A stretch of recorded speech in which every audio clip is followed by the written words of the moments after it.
দীর্ঘদিন বন্ধ থাকার পর আজ থেকে পুনরায় চালু হচ্ছে বিমান বাংলাদেশ এয়ারলাইন্স সিলেট ম্যানচেস্টার সরাসরি ফ্লাইট। বেলা 11:50 বিমান বাংলাদেশ এয়ারলাইন্সের একটি ফ্লাইট ম্যানচেস্টার থেকে সিলেটের ওসমানী আন্তর্জাতিক বিমানবন্দরে অবতরণ করবে। এ বিষয়ে বিস্তারিত জানাতে ওসমানী বিমানবন্দরে আছেন প্রতিনিধি কামরুল ইসলাম মাহি। আমাদের সাথে সরাসরি যুক্ত হচ্ছেন মাহি। মাহি, এই যে আজকে 11:50 বিমান বাংলাদেশের ফ্লাইট ম্যানচেস্টার থেকে সিলেট ওসমানী বিমানবন্দরে পৌঁছাবে, এ ব্যাপারে আরো কি কি আনুষ্ঠানিকতা আছে আমাদেরকে জানান।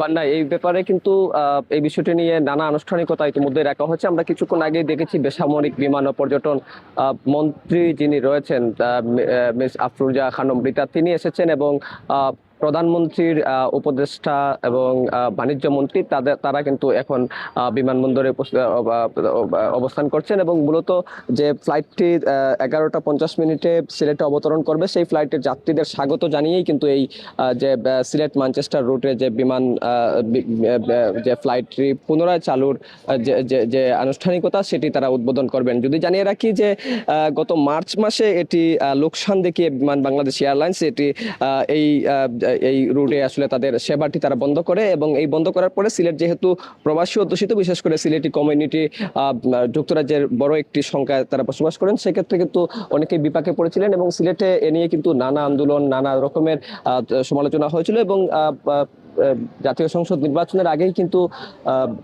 যে প্রধানমন্ত্রীর উপদেষ্টা হুমায়ুন কবির, তিনি তারেক রহমানের পররাষ্ট্র বিষয়ক উপদেষ্টা তখন ছিলেন, তিনি ঘোষণা দিয়েছিলেন যদি বিএনপি সরকার ক্ষমতায় আসে তখন তারা আসলে বিষয়টি গুরুত্বর সঙ্গেই তারা দেখবেন এবং বিএনপি সরকার নির্বাচিত হওয়ার পরে এই রুটে যে বিমান চলাচলের যে পুনরায় যে কার্যক্রম সেটি চালু হওয়ার পর থেকেই বিএনপি সরকারের প্রতিশ্রুতির বাস্তবায়ন হিসাবেই কিন্তু সংশ্লিষ্টরা বলছেন। তো সব মিলিয়ে বলা চলে যে বিমান 11:50 বিমানটি ওসমানী আন্তর্জাতিক বিমানবন্দরে অবতরণ করবে এবং যাত্রীদের স্বাগত জানাতে ইতিমধ্যেই সরকারের একাধিক মন্ত্রী এবং উপদেষ্টারা অবস্থান করছেন এবং এই রুটে পুনরায় এই বিমানটির সেবা চালু হওয়ার কারণে প্রবাসী অধ্যুষিত সিলেট অঞ্চলের মানুষজন যারা রয়েছেন তারা আসলে এটিকে সাধুবাদ জানিয়েছেন এবং যেহেতু 3টি ফ্লাইট এখন নিয়মিত চালু হচ্ছে, ফ্লাইট সংখ্যা আরো বাড়ানোর দাবি করছেন। তো এই ছিল এখানকার সর্বশেষ।